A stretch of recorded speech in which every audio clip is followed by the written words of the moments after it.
first and foremost, welcome. Thank you so much for joining us. This is our first home services webinar that we ever hosted here at Wisetack. We're really excited. And the idea behind it is that home services professionals just like you are spilling the beans on how they've grown their business, thrived in the industry, and kind of use financing to help do that. So my name is Justin, and I've been here at Wisetack for about 2 years. In that time, I've gotten the pleasure to speak to thousands of home service professionals and small business owners to learn how they do what they do, and talking about how to use financing and doing that. And before I introduce our lovely panelist today, I just want to talk to you about how this is going to work. So me and Caitlin are going to have like a nice little upfront conversation about the business that she works at. She's fantastic, and you're going to have an opportunity to ask any and all questions, which is awesome. We're really excited about that. And we're going to have a formal Q&A at the end, but please don't hesitate to just throw out those questions as they come into your head. We'll try to address as many of them as we can in the next 30 minutes. And then as a special treat, we also have these great Wisetack branded Yetis that we're going to be giving away as gifts for audience participation. I know Caitlin has a fun trivia question for us, and she's got a fun little mug herself. So don't be shy. It's going to be great. But let's get to the good stuff. So first, to introduce Caitlin.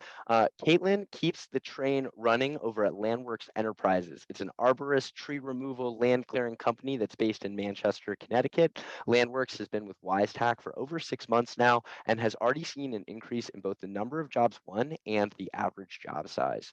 And then Jason, should he be able to join us, he's the owner and operator of Jason's Heat and Air. That's an HVAC company that's based out of Paragould, Arkansas, and has been around for over 8 years. Jason's a fantastic guy, and we're really hoping that we get to hear from him soon. But Caitlin, why don't you introduce yourself a little bit, and then we'll just kind of jump right in. So hello, my name is Caitlin. Like Jason said, I'm over here at Landworks. It's two sister companies, so it's Landworks Enterprises and Landworks Fence. So we specialize in fencing, but we also do tree work. And they kind of go hand in hand depending on the project. I would say the Landworks Fence is our bigger side of the company. It's been around a little bit longer.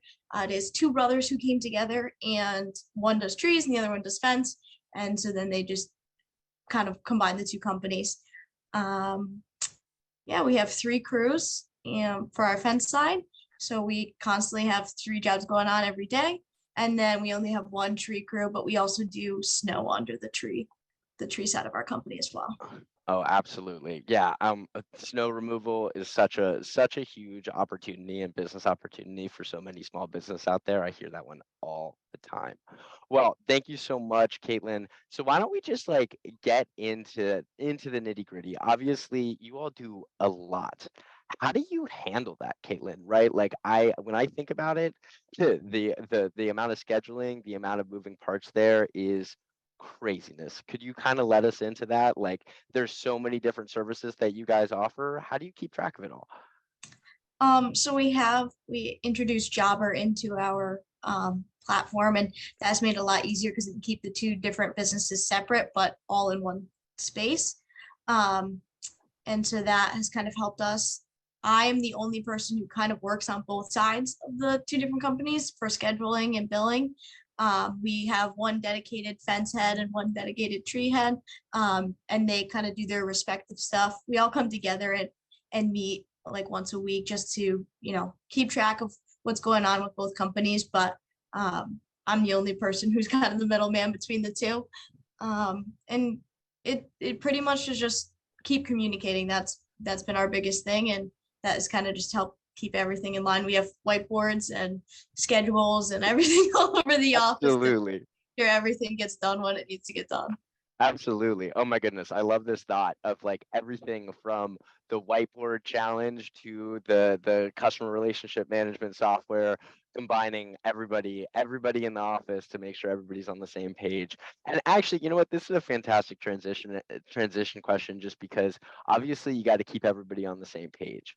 So how do you guys communicate with customers, right? Like, what, talk to me a little bit about how you're finding customers, how you're keeping up with them. How many contacts are you normally having with each of your customers as you kind of get them through that sales flow? And what does that look like for your business? Because y'all are doing so well. Yeah, so we have two different ways that we usually see customers coming into us. It's usually referrals, because word of mouth is always huge for businesses, but also we have our website that has the jobber link, so they can send us an online request and that comes into our system, and we can give them a call back or an email to, kind of see what their job is that they're looking for. And then, they get that first communication from us there. We do have some people come in the office that is kind of irregular, but it's more just the first communication is a phone call. They kind of see what we're about. If they want to get a quote, then we either schedule someone to go out, or if they're kind of just looking to see roughly what fences are going to cost them, because some people don't know, then we'll send them like a rough estimate. In terms of other things, the biggest thing really is word of mouth, especially in the state of Connecticut. Everybody kind of talks to everybody, and if you have a good reputation and everybody kind of just, they keep hearing your name over and over again. We actually had one customer who she had already signed on to do a fence with us, and they were like, oh wow, we need to get these trees removed. Did not realize we were a tree removal company, and actually got a referral from somebody else for us for trees. And then she's like, oh my goodness, I did not realize it was the same company. So she ended up doing both with us, but it's just really word of mouth is kind of the biggest way that we get our customers. Oh, absolutely. Like, I mean, word of mouth and return customers are like the bread and butter of most small businesses. And I can see immediately how, both tree removal and fencing kind of go hand in hand, because they come together all the time. Well, that's fantastic. And really talks a lot about, lateral positioning as a small business, and how you can grow outwards instead of just upwards, and diversifying the kind of options that you have. I would love to talk a little bit about how financing fits into your sales process. Like, where is it that you're starting to bring this up? Where do you find that it makes the most difference? And how has it changed the way that kind of your business's sales function works? Yeah, so I think more we see it on the side of the fence company, just because that's usually where more of our work is, because we do have the three different crews. It kind of depends on the person. You can kind of tell when they come to you whether they're trying to look for that up front. Usually if that's something they're looking for, it's something they're very clear about up front. Other times it's kind of midway through the process where they've already committed to the job, and then something happens where they want to add on and they weren't budgeting for that because Totally. they'd already done like what they needed to do to get what they thought they wanted. And so then sometimes it comes up mid-process where it's like, okay, well, we actually need to do this additional amount. And the financing helps them just, make that project doable for them. And do you find that easy with Wisetack? Like the last minute, the last minute financing request that's like, oh, here's our $5,000 jobs. We need to find 5,000 more dollars to make our dream a reality. What does that look like? Has that come up for you guys? Yeah, it's really easy with our system. So Jobber, we're able to send out the quote and they're able to log in, and because Wisetack can connect with Jobber, they're able to apply immediately. So all we really have to do is send that back, and then they can look right into the financing, which makes it a lot easier on us, because I am the only full-time office person. So sometimes it's a little tricky when there's not so many people to deal with, but when we have issues with it, we can talk to our rep at Wisetack, and they can talk to the customer themselves too, and stuff gets solved very quickly, which is really, really helpful and really nice, especially when we're trying to add on to a job where we already have material coming and we need to get new stuff ordered up and in time so we can get that job done when we had said we were going. Absolutely. Absolutely. And would you say that, like, this is something that has increased your competitiveness in your market? Do you know if there's any competition in your area that's using financing? Do you guys advertise around it at all? So we have not done a ton of advertising around the financing, just because usually a lot of our advertising is for tree work, and tree work is kind of 50-50 because people kind of understand the cost of tree work, at least in the state of Connecticut.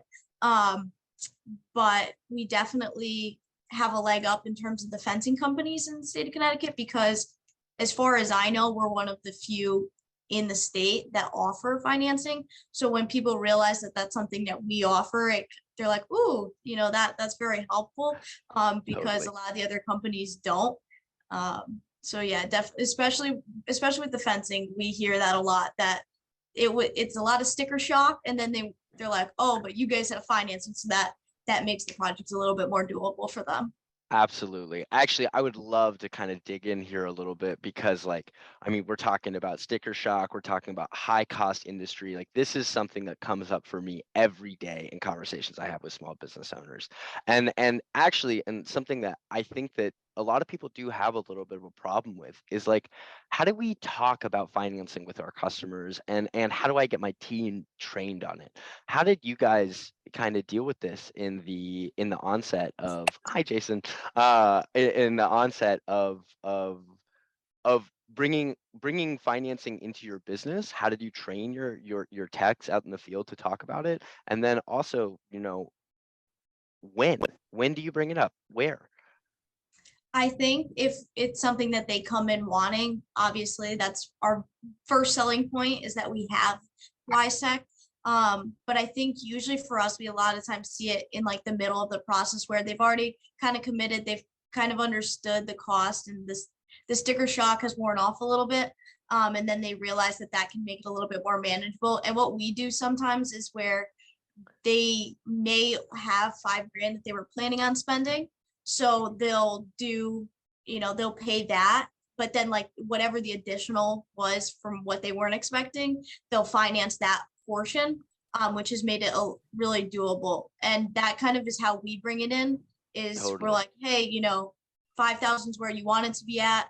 The job is actually 7,500. For that extra Bridging the gap. 2,500, we have financing, and this is how we can work it out to get you exactly what you want. Amazing. Oh, Caitlin, I appreciate that so much. And also, you just gave me an excellent transitionary moment to bring in and introduce Jason Dixon. Jason, thank you so much for joining us. If you want to say a quick hello. How you doing?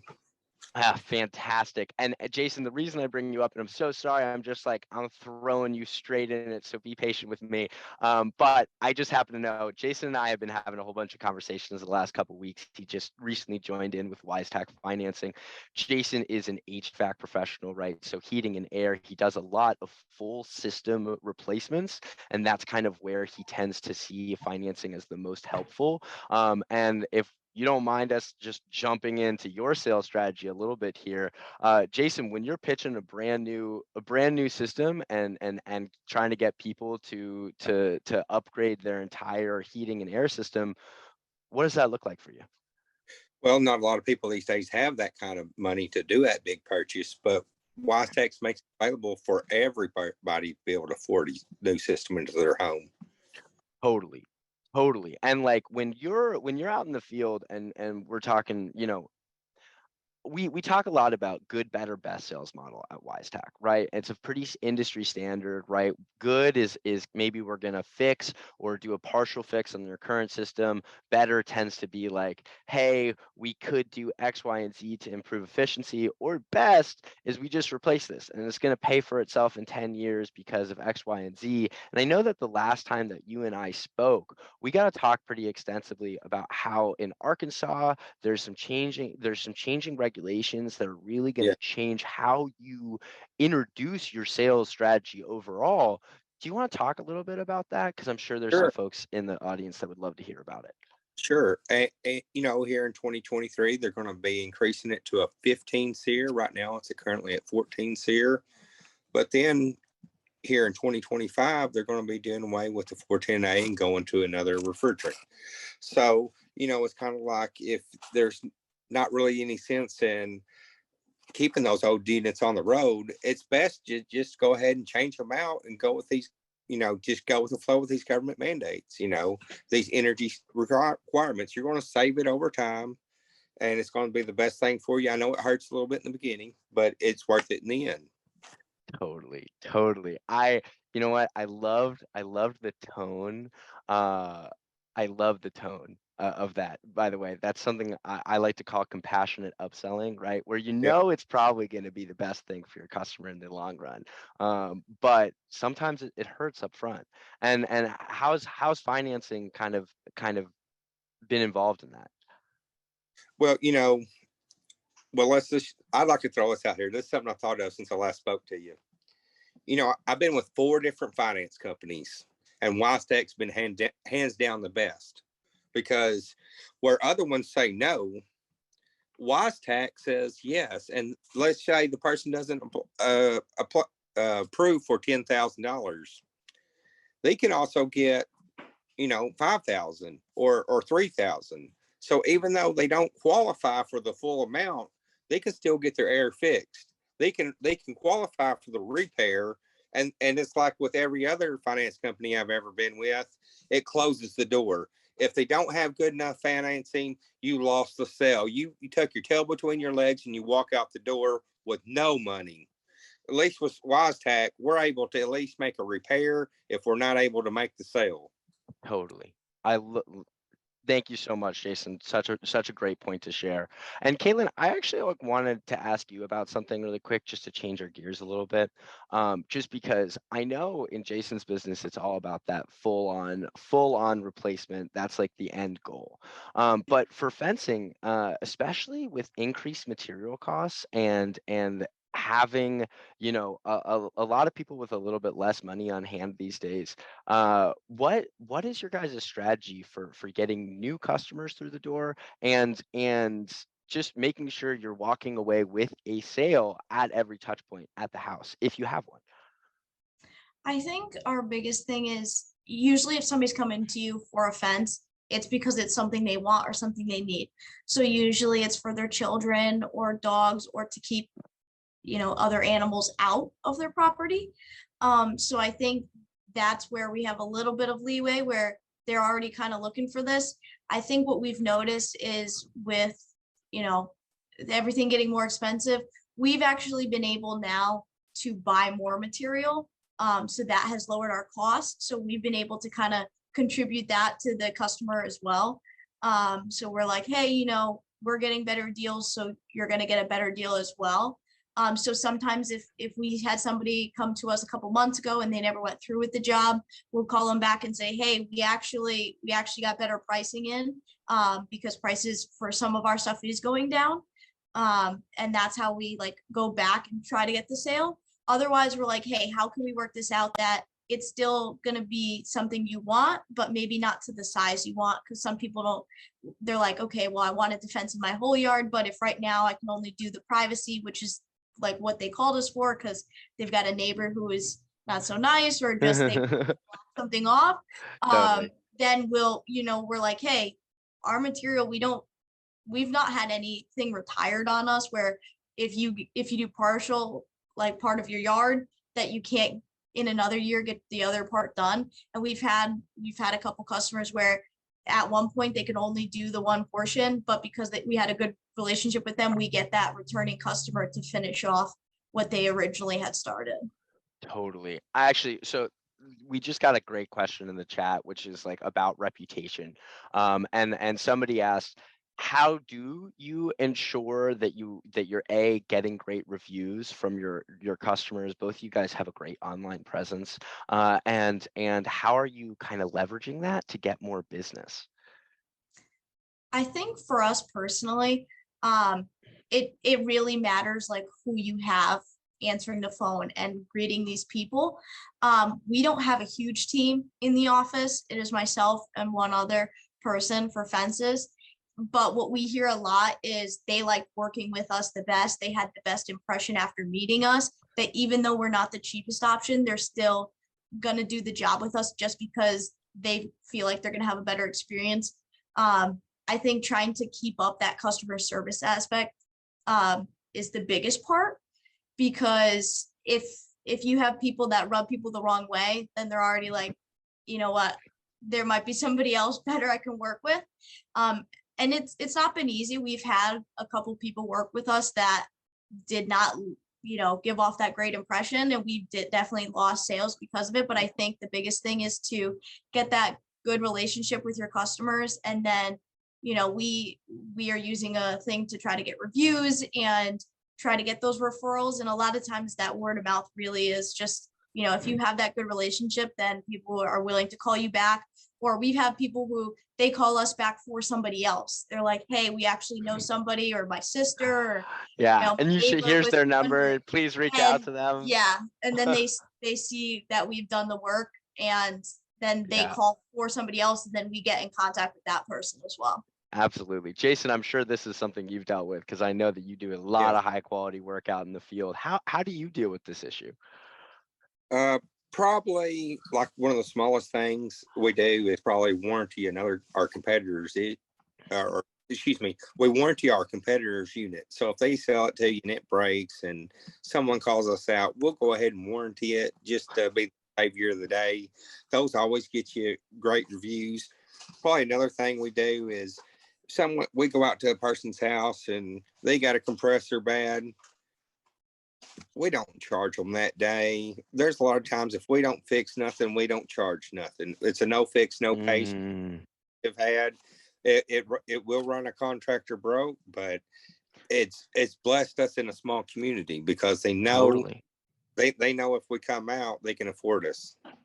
Absolutely. Actually, and Jason, that's such a great point to bring up about how different different markets and different places require different things. And right, the neighborly touch in Jason's market is probably so important. And that no fix, it's investing a little today to probably get a sale later on, right? Helping them out a little bit.